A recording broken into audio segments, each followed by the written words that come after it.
Assalamualaikum warahmatullahi wabarakatuh. Alhamdulillah. Alhamdulillahi ala ihsani wa syukru ala taufiqihi wa amtinani. Assalatu wassalamu ala rasulillah wa ala alihi wa sahbihi wa ba'd. Kita mulai di tafsir An-Nazi'at dari Imam As-Sa'di rahimahullahu ta'ala dan seterusnya. Itu tadi sebelum kita mulai, alangkah baiknya ada yang membaca ayatnya dulu, kira-kira dibaca ini beberapa ayat, satu apa namanya, uh, satu bahasan ini dari ayat 27 sampai dengan ayat 33. Ini satu tema bahasan. Ya. Padahal kalau ada yang membaca ayat sama terjemahnya.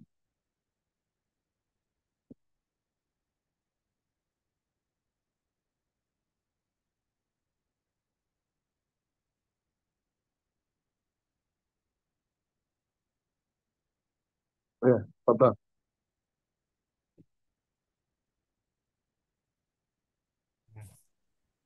Bentar.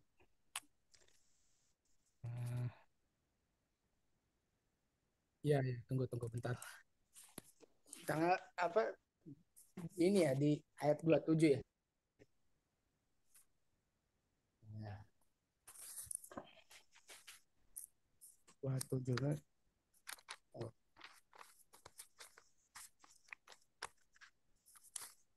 27. Sama terjemahnya ya sekalian nanti. Ya, ya. Ya.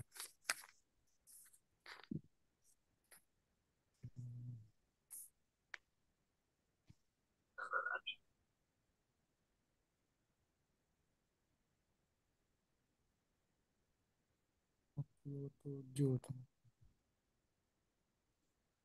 Wabur oh, wa fa amma man tagha wa ataral hayatad dunya. Bukan. Di ayat 27, a'antum asyaddu khalqan amis sama'u banaha. Antum asyaddu khalqan amis sama banaha rafa'a samkaha fasawwaha wa aghtasha laylaha wa akhraja duhaha wal arda ba'da dhalika dahaha akhraja minha ma'aha wa mar'aha wal jibala arsaha mata'an lakum wa li'an'amikum Iya, Faida ja cukup, cukup. Di terjemahnya dibaca Gimana? dari ayat 27. Apakah kamu yang lebih sulit penciptaannya ataukah langit? Allah telah membangunnya. Dia meninggikan bangunannya lalu menyempurnakannya. Ini ayat 28, 29 dan dia menjadikan malamnya gelap gulita dan menjadikan siangnya terang benderang. 30 dan bumi sesudah itu dihamparkannya. 31 ia memancarkan daripadanya mata airnya dan menumbuhkan tumbuh-tumbuhannya. Ayat 32 dan gunung-gunung dipancangkannya dengan teguh. Ayat 33 semua itu untuk kesenanganmu dan untuk binatang-binatang ternakmu. Udah, Ya, Tat. barakallahu fiik, jazakallah khair. Ya. Jadi pada ayat yang 27 ini, para ikhwah sekalian, sampai dengan ayat 33, sebetulnya topik bahasannya tentang apa kalau kita lihat terjemahannya tadi ya. Kalau kita lihat topik terjemahannya menunjukkan kekuasaan Allah Subhanahu wa taala di alam semesta. Sebelum kita melihat penjelasan Imam As-Sa'di rahimahullah taala, para ulama mengatakan korelasinya di mana ayat-ayat di atas itu kan bicara tentang Fir'aun. Ya kan? Idhab ila Fir'aun innahu tagha. Jadi bicara tentang Nabi Musa dan Nabi Harun alaihi wassalatu wassalam yang diutus oleh Allah untuk menemui Firaun. Nah, ini bahasan ini berkaitan dengan sosok yang namanya Firaun ini. Di mana sosok Firaun ini innahu tagha. Firaun ini tagha. Firaun ini melampaui batas. Dia kafir. Dia ingkar sama Allah. Bahkan keingkarannya sudah sampai pada titik klimaksnya dia. Kenapa dia sampai berada dalam titik pengingkaran dan sikap yang melampaui batas? Para ulama mengambil kesimpulan bahwa itu karena al-mulk wal quwah. Karena dua hal. Karena kekuasaan dan power. Nah, ini dua hal yang selalu berjalan bersamaan. Ini saudara kembar. Kekuasaan dan power.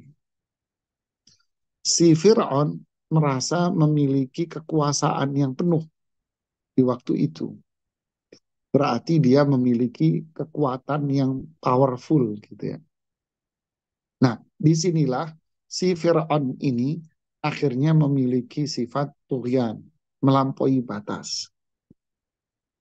Dia mengingkari Allah Subhanahu wa taala, mengingkari apapun yang datangnya dari Allah Subhanahu wa taala, mengingkari hari akhir, mengingkari surga dan neraka, mengingkari hukum yang telah Allah tetapkan.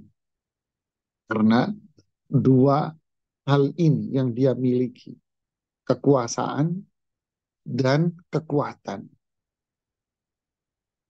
Nah, disinilah Allah Subhanahu wa taala membantah apa yang ada pada Firaun itu. Dan semua orang yang memiliki sifat ini, yaitu orang-orang yang memiliki sifat pengingkaran kepada Allah, berpaling dari wahyu Allah Subhanahu wa taala, mengingkari Allah, mengingkari syariat Allah, mengingkari hari akhir. Kenapa? Karena mungkin merasa dirinya memiliki kekuasaan. Karena dia merasa dirinya memiliki kekuatan. Sehingga dia mengingkari apa yang datang dari Allah Subhanahu wa taala. Ya, walayadzubillah. Disinilah bantahan yang Allah berikan kepada mereka. Yaitu Allah Subhanahu wa taala berfirman, "A'antum asyaddu khalqan amis sama banaha rafa'a samkaha fasawwaha," dan seterusnya.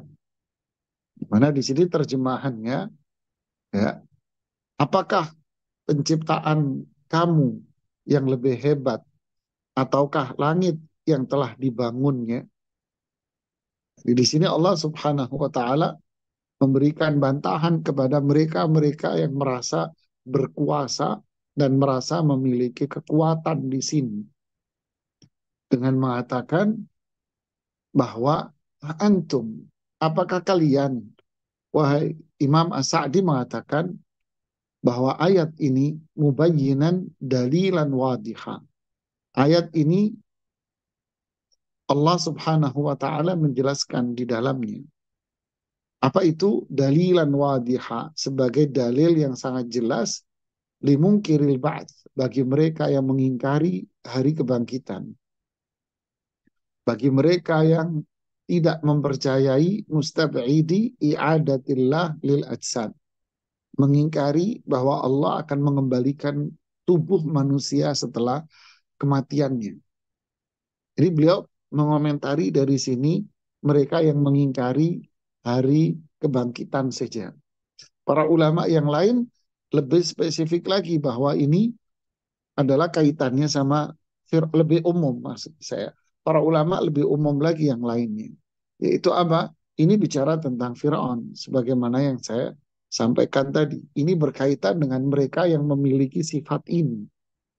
Yaitu apa? Mereka yang merasa memiliki kekuasaan, memiliki power, lalu lahirlah apa? Mengingkari Allah, mengingkari hari akhir, mengingkari hari kebangkitan, ya, mengingkari hari hisab, mengingkari adanya surga dan neraka. A'antum ayyuhan nas, apakah kalian wahai manusia asyaddu khalqan amis sama, apakah kalian wahai manusia, kata Imam Sa'di di sini penafsirannya, wahai manusia asyaddu khalqan amis sama, penciptaan yang ada pada diri kalian itu lebih besar, amis sama, ataukah penciptaan langit, Zatul Jurmil Azim, yang memiliki uh, bentuk yang sangat sangat besar sekali dan penciptaan yang sangat kuat, wal irtifa'al bahir, dan ketinggian yang begitu besar sekali. Banah Allah, yang Allah Subhanahu wa taala bangun. Ini penjelasan Imam As-Sa'di. Apa maksudnya? Maksudnya adalah dari penjelasan beliau di sini, apakah kalian, wahai manusia-manusia, yang merasa diri kalian itu berkuasa, sehingga kalian merasa memiliki kekuatan yang powerful, lalu muncullah sifat-sifat yang melampaui batas, pengingkaran terhadap hukum-hukum dan aturan Allah, dan mengingkari apa yang Allah sampaikan tentang hari kiamat. Kalian, cobalah kalian lihat, kalau kalian mengingkari itu semua, coba kalian lihat penciptaan yang ada pada diri kalian, yang merasa diri kalian itu kuat, ya kan, mereka merasa dirinya itu kuat. Coba lihat, apakah kalian yang selama ini merasa diri kalian itu kuat, diri kalian merasa memiliki kekuasaan yang besar, ya, coba lihat sekarang apa yang ada pada diri kalian dengan keyakinan kalian itu. Coba lihat dengan langit semuanya, dengan langit ini, coba bandingkan mana yang lebih kuat, penciptaan yang ada pada dirimu, yang itulah kalian merasa diri kalian kuat dan berkuasa, atau langit ini yang lebih besar penciptaannya. Tentu ini bukan kalimat tanya, tapi ini adalah kalimat yang datang tujuannya untuk mengingkari. Seolah-olah Allah ingin mengatakan, kalian yang merasa berkuasa, kalian yang merasa diri kalian memiliki powerful, lalu kalian semena-mena, seenaknya mengingkari hukum Allah, mengingkari ketentuan Allah, mengingkari wahyu Allah, sebetulnya kalian itu tak ada apa-apanya di hadapan Allah.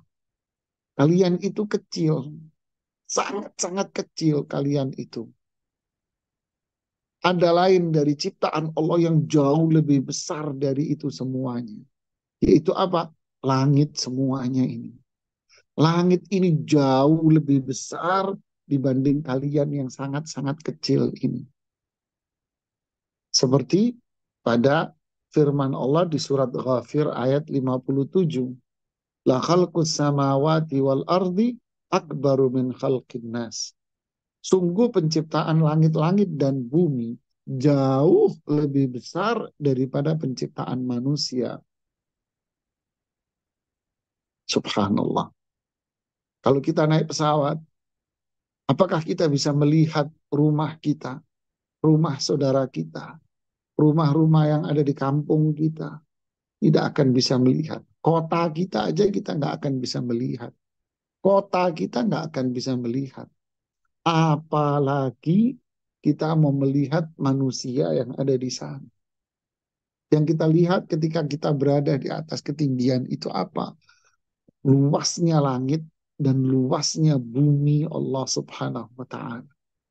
Bagaimana kalau kita berada di atas ketinggian itu? Padahal kita cuma berada di atas 35.000 kaki dari pesawat itu.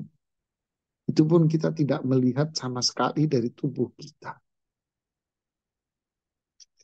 Subhanallahil azim. Ya. Alaisalladzi khalaqas samawati wal ard biqadirin an yakhluqa mithlahum. Bukankah zat yang telah menciptakan langit-langit dan bumi ini sangat berkuasa untuk menciptakan yang semisal dengannya? Di surat Yasin itu ayat 81. Lalu Allah menjelaskan bagaimana Allah menciptakan langit-langit ini. Banaha. Allah yang membangun langit-langit ini semua. Dan Allah yang membangun bumi ini semua. Bagaimana Allah membangunnya? Nah, rafa'a samkaha fasawwaha. Rafa'a samkaha fasawwaha. Kalau terjemahannya tadi, dia telah meninggikan bangunannya. Rafa'a samkaha, meninggikan bangunannya. Fasawwaha, lalu Allah sempurnakan. Nah, ini apa maksudnya? Kata Imam As-Sa'di rahimahullahu ta'ala, rafa'a samkaha, yaitu meninggikan bangunannya.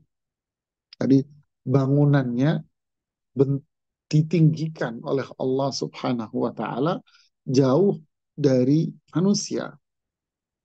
Fasawwaha, yaitu Allah sempurnakan. Maksudnya penciptaan Allah ini benar-benar sempurna, presisi, dan tidak ada kekurangan dan kelemahan sama sekali. Ini menjelaskan tentang penciptaan Allah Subhanahu wa taala pada langit-langit yang tadi itu.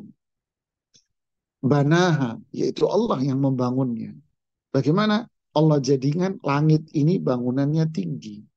Coba para uh, ilmuwan suruh mengukur jarak antara bumi dengan langit berapa? Tak mampu mereka untuk menghitungnya.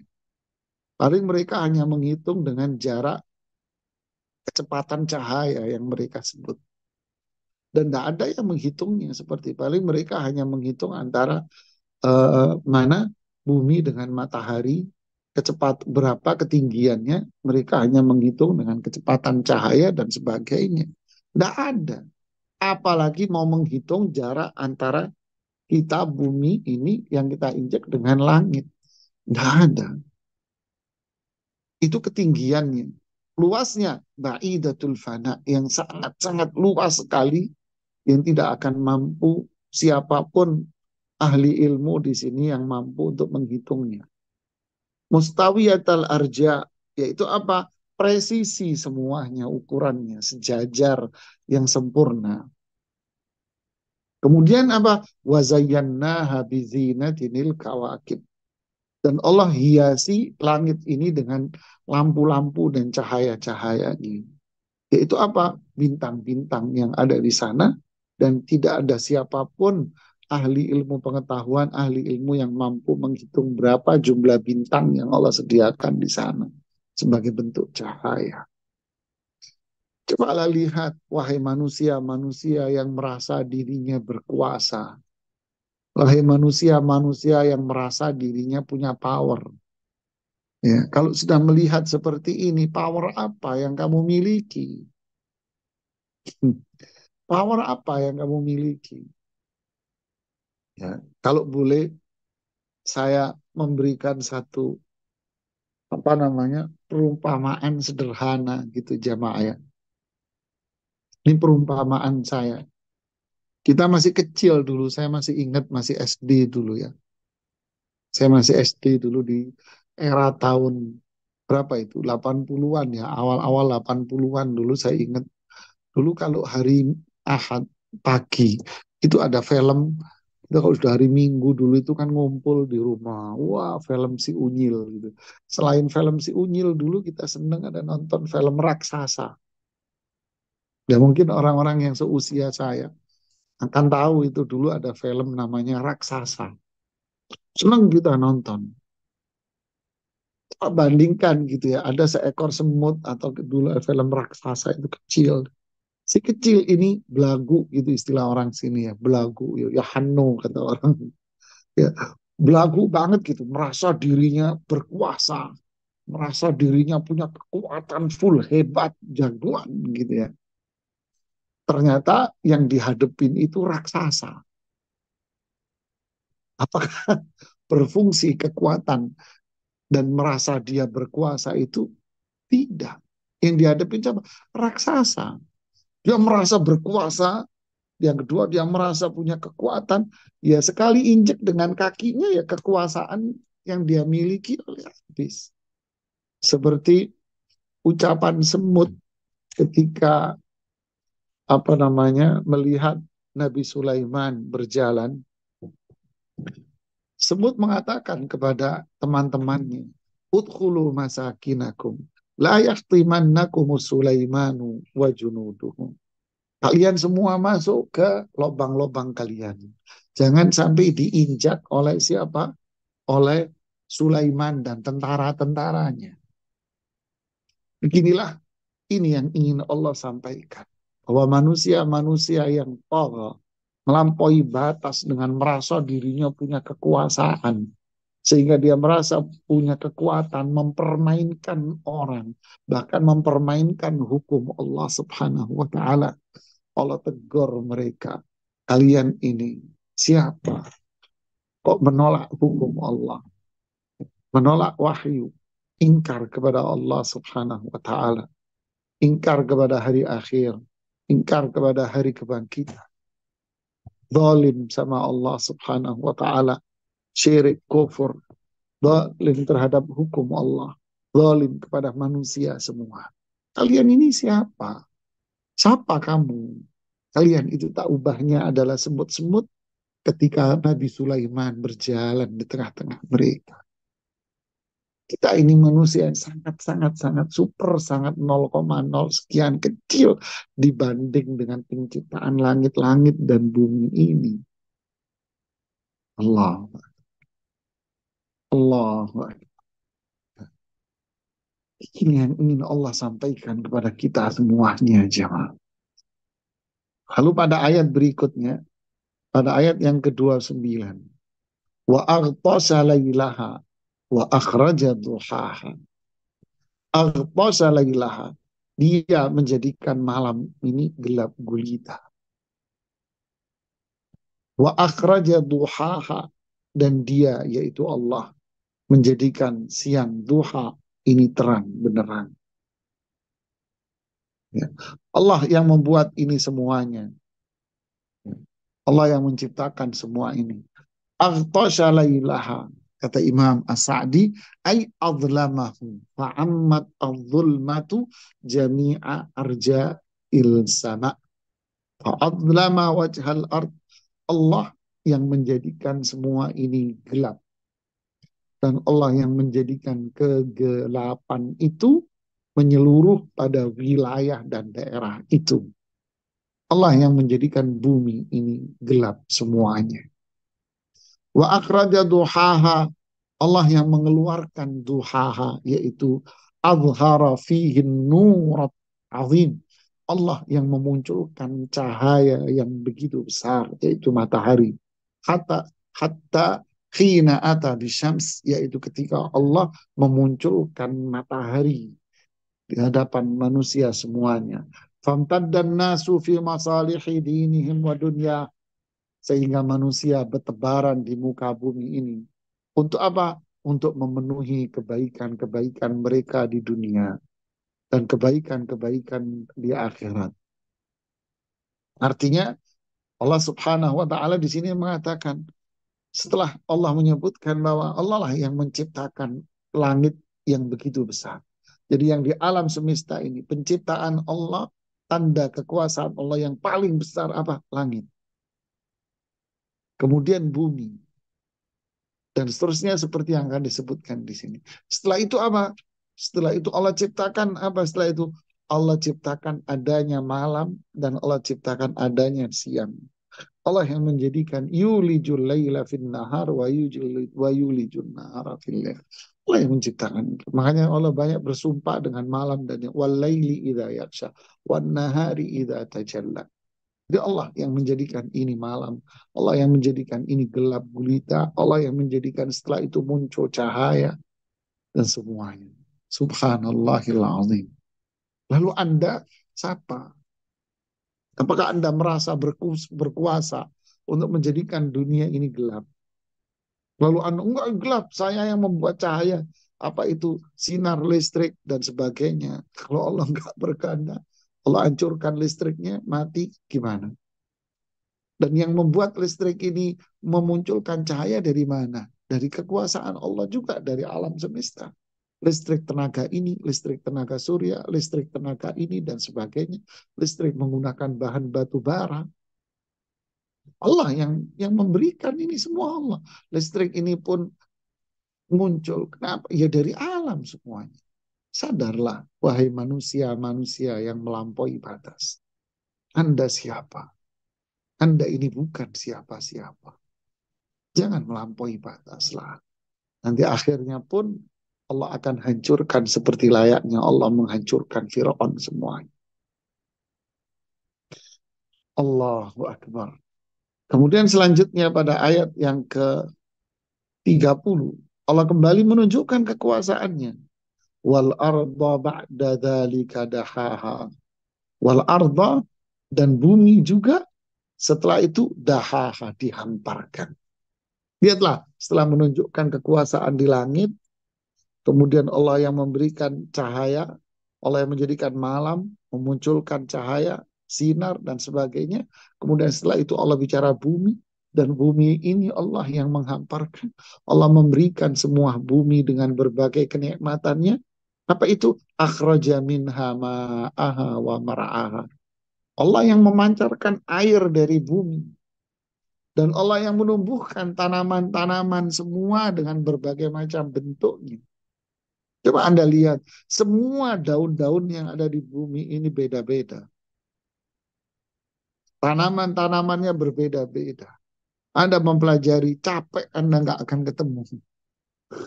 Sampai ada satu orang jadi profesor gara-gara satu daun. Bisa aja. Subhanallah. Ya. Wal jibala arsaha. Gunung-gunung yang Allah tegakkan, Allah tinggikan. Dan kita bahas pada surat An-Naba yang lalu, wal jibala autada, dan Allah jadikan gunung-gunung ini sebagai watak, pasak. Dan kita tahu kalau kita masukin pasak ketika masang apa namanya kema, kita pasang pasak, memasang pasak. Mana yang lebih tinggi, yang ada di permukaan atau yang ada di dalam? Kita punya pasak panjang segini umpamanya. Ya, kita punya pasak panjang, umpama segini panjang. Nah, yang mana yang lebih dalam? Mana yang lebih panjang? Yang berada di dalam atau yang muncul di permukaan? Pasti kita akan mengatakan yang lebih panjang adalah yang di bawah. Kita punya pasak panjang segini, yang muncul di permukaan paling seukuran jari saya, panjang jari saya ini. Loh, sisanya berarti masih panjang segini kemana? Di bawah. Dan Allah bilang, wal jibala arsaha. Gunung tertinggi di dunia yang kita lihat, ternyata itu seukuran kecil masih dibanding yang nancep di bawah. Wal jibala arsaha. Allah yang menancapkan gunung-gunung ini sebagai apa? Biar bumi ini tidak bergerak, biar nggak goyang buminya. Allah yang menciptakan semua ini. Untuk apa Allah ciptakan ini? Mata'an lakum. Allah memberikan kenikmatan buat kita. Langit buat keindahan buat kita, menunjukkan kekuasaan Allah, kebesaran Allah. Ada sinar-sinar di sana, ada bintang-bintang di sana. Wa alamat, sebagai tanda-tanda buat kita semua untuk kebaikan kita. Bumi Allah ciptakan buat kehidupan kita semuanya. Makanya famshu fi manakibiha. Carilah rezeki kalian semua di ujung-ujung bumi ini, dimanapun kalian berada. Ya, carilah rezeki di ujung bumi manapun, carilah sana. Ya. Wali an'amikum, dan juga Allah siapkan semua ini untuk apa? Untuk binatang-binatang ternak yang ada. Pertanyaannya jamaah, lalu kalian sombong, lalu kalian melampaui batas, lalu kalian mengingkari hukum Allah, berpaling dari Allah Subhanahu wa Ta'ala, nggak mau percaya dengan wahyu, nggak mau percaya dengan hari akhir, kebangkitan, hisab, surga, neraka, nggak percaya. Siapa Anda ini kok berani mengingkari? Inilah jemaah. Jadi pelajaran buat kita semua adalah kekuasaan itu banyak menjerumuskan seseorang kepada apa? Kekufuran. Kekuasaan banyak menjerumuskan seseorang pada tughyan, sifat melampaui batas. Banyak menjerumuskan seseorang kepada kezaliman. Ketika seseorang berada dalam puncak kekuasaannya di atas gunung, wah, dia merasa orang-orang yang di sekitarnya ini adalah orang-orang kecil. Dia yang merasa di atas gunung. Sehingga berada di dalam puncak, banyak disitulah dia berada di dalam puncak kekufuran, melampaui batas, kezaliman. Dan apa yang disebutkan dalam ayat ini sebagai contoh kasusnya Fir'aun, dan itu terjadi di mana-mana. Bukan hanya sekedar di negeri kafir, tapi pun ini terjadi di negeri-negeri yang mayoritas umat Islam. Berebut mereka untuk menjadi penguasa. Lalu dia merasa memiliki powerful, disitulah banyak kekufuran, sikap melampaui batas dan kezaliman. Skop kecil juga sama. Mereka yang merasa dirinya memiliki kekuasaan merasa dirinya punya harta. Orang lain kecil, dan sebagainya. Baik merasa skop besar negara, ataupun skop kecil. Ya, wilayahnya kecil, inilah kekuasaan. Inilah perasaan seseorang merasa dirinya memiliki kekuatan. Akan banyak menjerumuskan seseorang berada di dalam sifat tughyan, lampaui batas.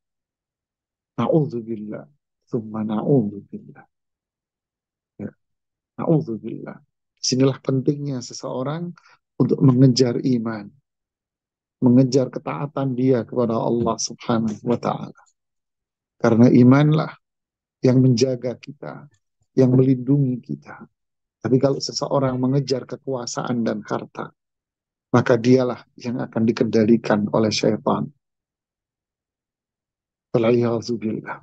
Ini satu pelajaran besar buat kita semuanya. Wallahu ta'ala a'lam shawab. Silakan kita buka diskusi dan tanya jawab.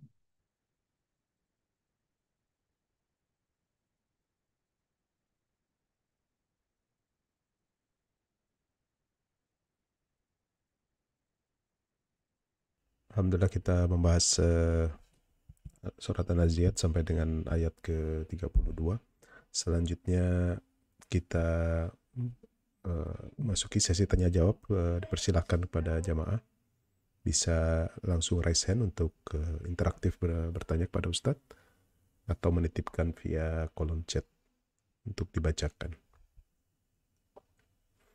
Ya, sudah ada Bung Abi, tafadhallahi bertanya.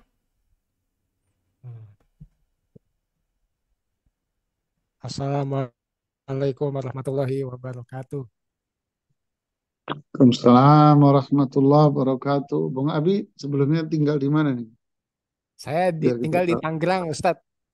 Oh, Tangerang ya. Fadal, Iya, silakan Ustadz. pertanyaannya. Ah, ini kan di surat An-Nazi'at itu kalau nggak salah kata Togo itu 2 kali ya Ustadz ya disebutkan ya Ustadz ya. Kalau Ya, saya nggak salah ya Togo. Togo itu kan ada ada masdar tugian, ada terus ada kata togut itu kan satu ini ya Ustadz ya satu satu ini kan satu bentuk kata gitu kan Ustadz ya. Togo, ya, tugian, togut itu Ustadz. ya. Pertanyaannya apa, Bang Bang Abi? Eh, eh, apa apa ada kaitannya antara kata togo dengan togut itu Ustaz? Kan ini kan kalau di surat An-Nazi'at ini kan membicarakan tentang Firaun yang berkuasa itu. Lalu bagaimana dengan dengan orang-orang yang lain, misalkan orang yang merasa dia tuh dirinya tuh punya ini. Kalau di kasus di negeri ini kan orang yang merasa punya nasab merasa keturunan nabi gitu, sehingga orang-orang itu meski ini ke dia, meski hormat ke dia itu termasuk golongan yang dimaksud kriteria itu saat Togo itu saat pertanyaannya. Ya, barakallahu fiik. Kata tagha dalam bahasa Arab itu kata kerja. Tagha, yatgha, tughyan. Tughyan itu masdar, bentuk isim. Itu maknanya sebetulnya apa namanya? Maknanya adalah sikap melampaui batas seseorang. Apa melampaui batas itu? Melampaui batas itu artinya keluar dari wilayah dan aturannya. Ya.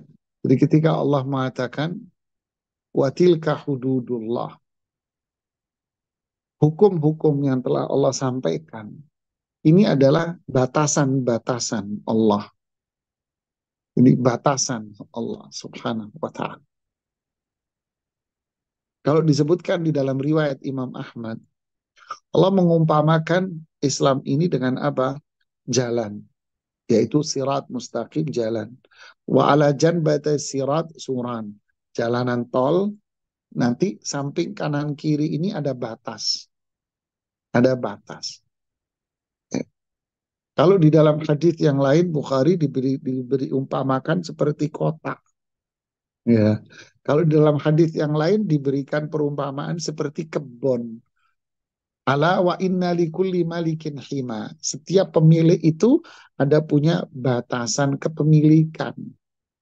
Jadi intinya hukum, wahyu yang Allah berikan, turunkan kepada kita lewat Rasul, itu ibarat sebuah batasan-batasan ruang lingkup aturan main. Inilah hukum, aturan. Di mana manusia wajib untuk mengamalkan dan berada di situ. Nah, ketika seseorang itu keluar dari wilayah ini, maka disitulah dia disebut sebagai orang yang melampaui batas. Wa may ya'sillaha wa rasulah wa yata'adda hududahu. Siapa yang bermaksiat kepada Allah dan Rasulnya, melampaui batas, keluar dari situ. Nah, inilah disebut orang yang melampaui batas, keluar. Seperti layaknya Anda bekerja di perusahaan. Ya, Anda bekerja di satu perusahaan. Pasti perusahaan itu punya aturan main, wilayah, koridor, ruang lingkup Anda, di mana Anda ketika berada di perusahaan harus berada di dalam ruang lingkup dan koridor aturan itu. Oke? Anda harus berada di situ. Ketika Anda tidak menjalankan aturan ini, maka Anda disebut melampaui batas. Ya, itu makna melampaui batas. Berarti seberapa besar sikap melampaui batasnya dia. Itu kan beda-beda. Ada orang melampaui batasnya keluar dari satu ranah hukum. Ada keluar dua ranah hukum dan sebagainya. Jadi melampaui batas ini bisa siapa? Bisa orang kafir. Orang kafir melampaui batas. Memang dia ditinggal semua itu aturan sama dia. Orang yang berbuat syirik kepada Allah, ya orang yang melampaui batas. Keluar dari jalur ketauhidan. Orang yang maksiat berbuat dosa besar, dia keluar dari aturan wilayah melampaui batas. Ya, melampaui batas di situ dia. Dosa besar. Beda. Wow, dia bikin hukum sendiri. Kayak bikin negara dalam negara. Ibarat Anda berada di satu perusahaan sendiri, punya kewajiban untuk memasarkan produk itu, tapi ternyata Anda bikin produk sendiri di rumahmu, kamu pasarkan menggunakan nama perusahaan. Wah, ini kan kelewatan, tapi Anda menggunakan nama perusahaan, bikin alma mater perusahaan, Nama baik perusahaan Anda pakai, produk yang Anda gunakan, produk Anda sendiri di rumah.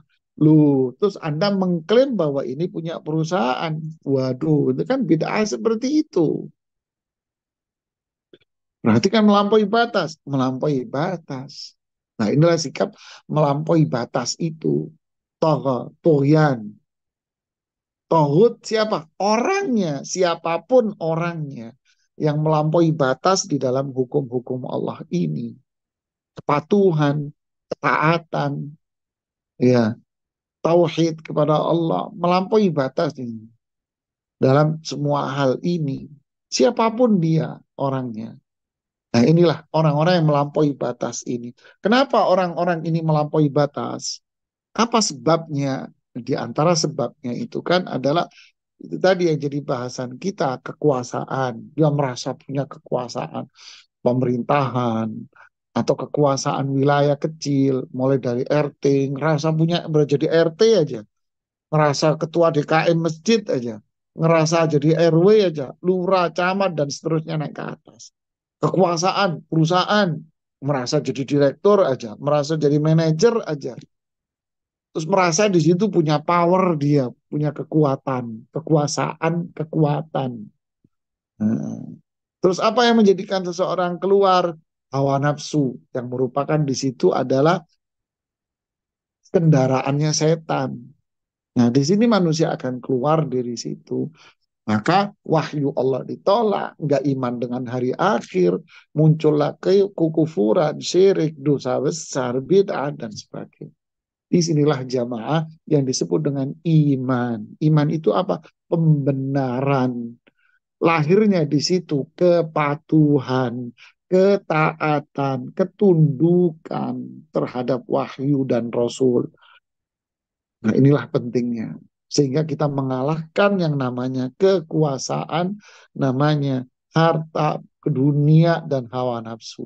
Bukan berarti nggak mau, tidak. Tapi ini menjadi pijakan utama dan ini yang menjadi yang dicari keluar. Barakallahu fiqh.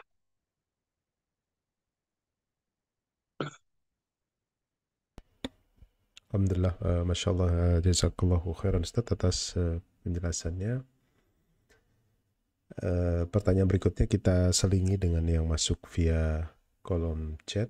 Ada yang masuk dari jamaah yang bertanya, izin bertanya Ustadz, kalau suatu waktu diberikan kesempatan memegang jabatan, bagaimana caranya agar tidak melampaui batas atas jabatan tersebut? Jazakallahu khairan. Bagaimana caranya? Barakallahu fiqh. Ya ayyuhalladzina amanu la takhunullah war rasul wa takhunu amanatikum wa antum ta'lamun. Wahai orang-orang yang punya iman, jangan khianati Allah. Apa itu? Tauhid, tauhid, iman dan tauhid. War Rasul, tetap iman sama Rasul SAW, yaitu taat sama Rasul SAW. Taat kepada Allah, taat kepada Rasul, tauhid, tauhid, tidak berbuat syirik kepada Allah, dan menjalankan apa yang Allah perintahkan, meninggalkan apa yang dilarang oleh Rasulullah SAW, mempelajari sunnahnya, menyanjung, memuliakan beliau. Wa takhunu amanatikum, dan jangan mengkhianati amanat yang diberikan kepada kalian. Itu apa? Jangan mengkhianati apa yang Allah manusia berikan kepada kita. Termasuk apa? Jabatan. Anda dikasih jabatan. Berarti itu apa? Amanah yang diembankan kepada kalian. Berarti apa? Kalian harus menjalankan itu dengan baik. Jangan merasa ini adalah karena keringat saya. Ini karena kehebatan saya. Ini karena ilmu yang telah saya pelajari selama ini. Ini karena dedikasi saya. Ini karena kreativitas saya. Karena keuletan saya. Saya dan saya dan saya. Bukan. Ini karena apa? ini adalah ketentuan Allah terhadap diri Anda, bahwa Anda dikasih jabatan ini.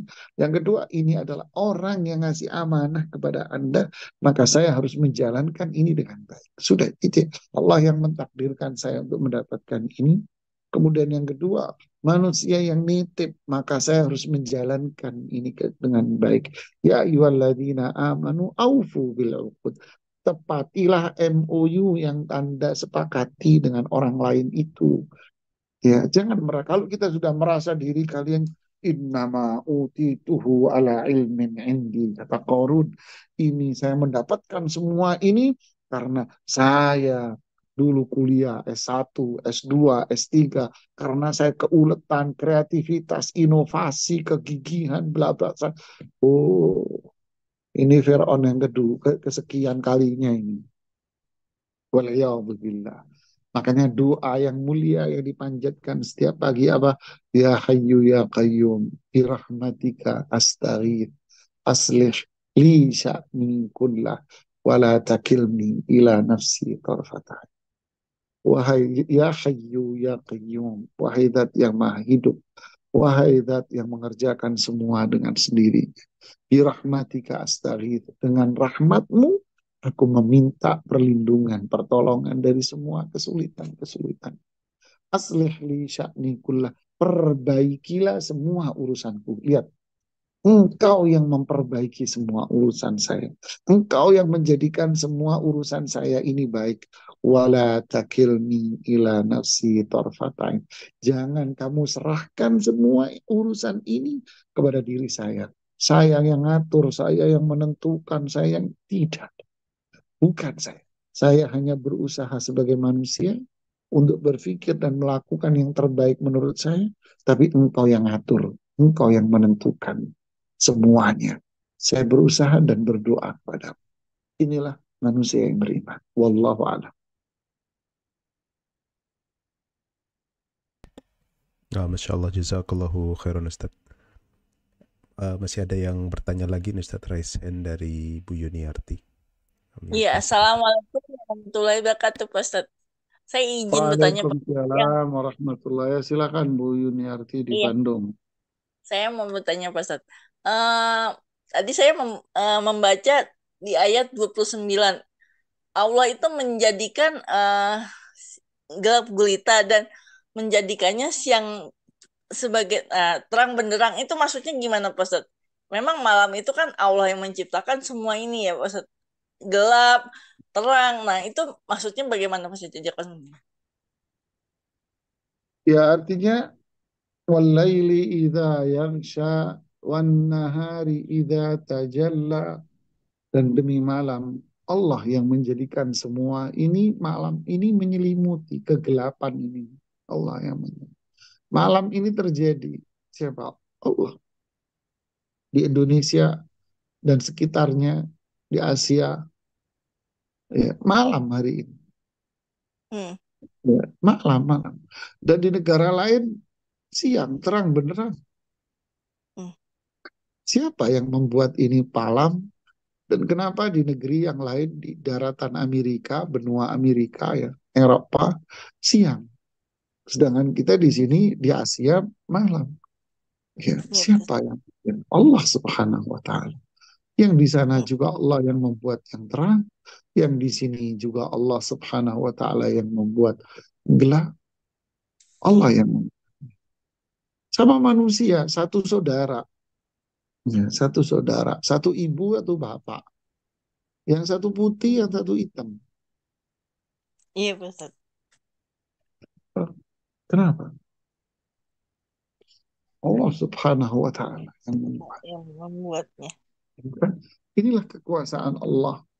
Lantas manusia siapa? Ya, manusia ini hamba yang kecil, dhaif, lemah. Kita dicubit begini aja sudah, aduh sakit.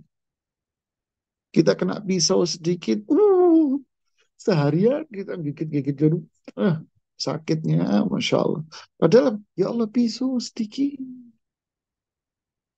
Allah yang lemah. Ya, sakit pinggang sedikit, aduh, tidur kagak bisa, ini kagak bisa. Ya Allah, manusia lemah. Makanya jangan bersikap tughyan, melampaui batas.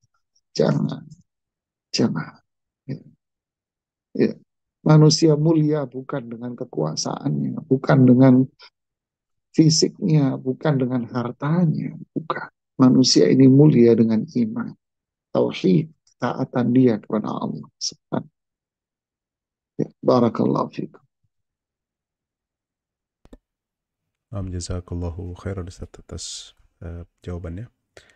Alhamdulillah sudah tersampaikan semua, sepertinya belum ada yang masuk lagi nih Ustaz, belum ada yang raise hand juga. Mungkin ada nasihat sebelum kita tutup Ustaz, nasihat terakhir. Ya. Kita teringat dulu jagoan kungfu yang tak pernah terkalahkan, Bruce Lee. Akhirnya mati dengan sesuatu yang sederhana.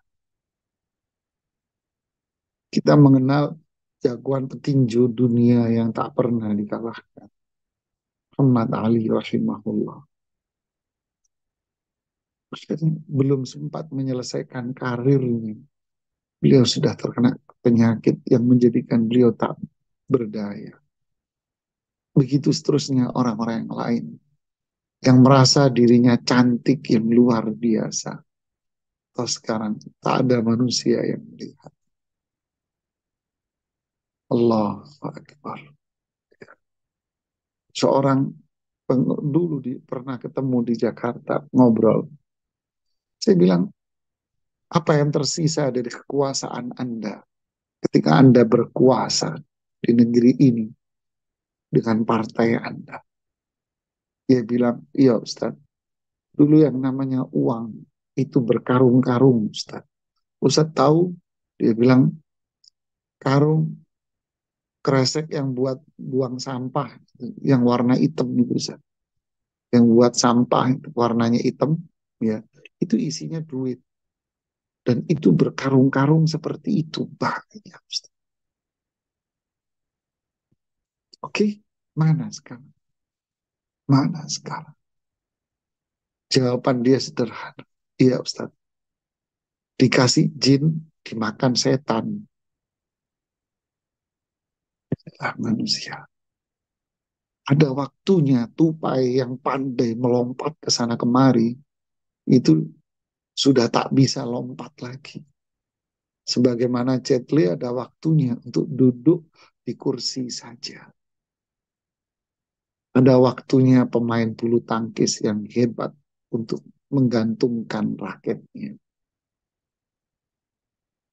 Ya akhi, yang punya kekuasaan mutlak di alam semesta hanyalah Allah Subhanahu wa ta'ala. Kita manusia yang lemah, dhaif, berdaya. Ya. Kadang manusia merasa itu kenapa? Karena Allah kasih bukan sebagai cinta, tapi Allah kasih dunia dan kekuasaan buat dia. Bukan kok Allah yang kasih kekuasaan. Allah kasih harta sama dia. Iya, memang Allah yang ngasih harta. Allah yang ngasih kekuasaan sama dia. Tapi ingat, dari hari-hari ini, pedagang-pedagang sapi dan kambing, mereka sudah mulai melakukan penggemukan kambing dan sapi. Untuk apa mereka jauh-jauh melakukan penggemukan sapi dan kambing?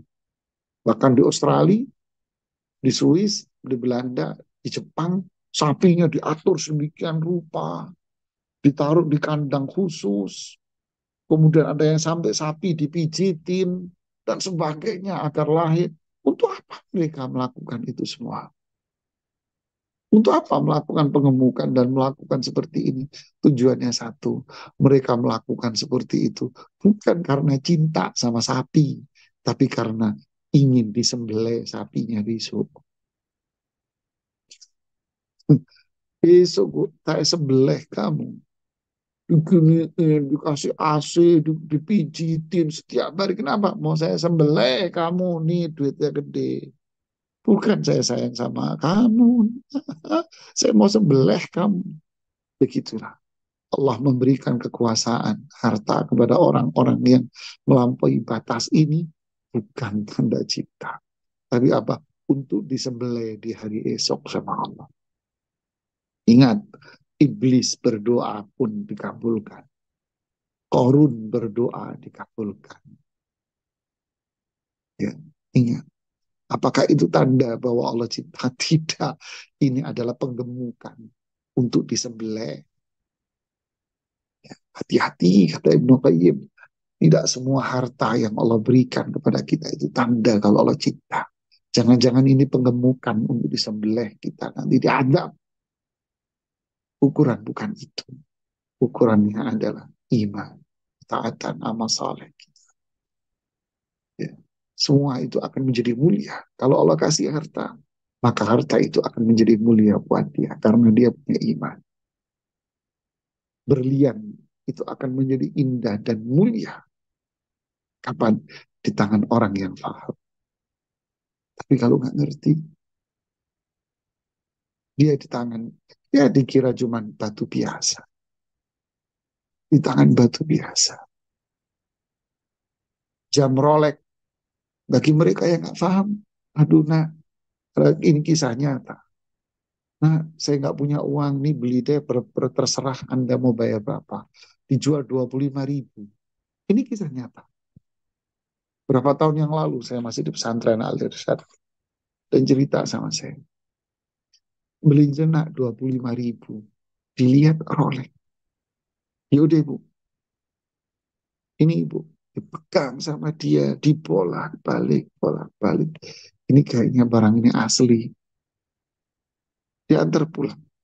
Ini ibu bawa dulu, dikasih uang 5 juta sama dia. Nanti saya akan balik, dicek. Ternyata ini adalah Rolex dan dihargai dengan uang 300 juta. Sama satu. Ya, ya, inilah iman, ini mahal. Iman ini mahal. Tapi kadang orang memandang iman ini nggak ada artinya. Jahil dia. Jadi inilah kemuliaan yang hakiki jamaah. Iman, amal saleh. Semakin digosok. Innal imana la yakhluk kama yakhlukut thawb. Iman ini nanti akan berkarat, pudar, kusut, kata Rasulullah SAW. Kusut, kusut, kusut, kusut. Hilang nggak dihargai orang yang sudah dibuang. Kalau orang menganggap ini yang bagus, padahal kusut. Jadi apa? Tajaddidu iman. Perbaharui iman kalian. Perbaharui terus, perbaharui terus, perbaharui terus. Dengan apa? Belajar, belajar. Amal saleh, tauhid, ketaatan kita kepada Allah. Inilah yang menjadikan semua ini jadi mulia buat kita semua. Barakallahu fiqh. Semoga bermanfaat buat saya pribadi dan buat kita semuanya. Kita lanjutkan insya Allah pada ayat yang berikutnya, yaitu pada ayat 34 ya, bicara tentang hari kiamat, surga dan neraka. Siapa penghuni surga dan siapa penghuni neraka? Di sini jadi jawabannya lebih spesifik lagi. Barakallahu fiik, semoga bermanfaat buat saya dan kita semua. Mohon maaf jika ada kekurangan. Subhanakallahumma bihamdik asyhadu an la ilaha illa anta astaghfiruka wa atubu ilaik. Assalamualaikum warahmatullahi wabarakatuh.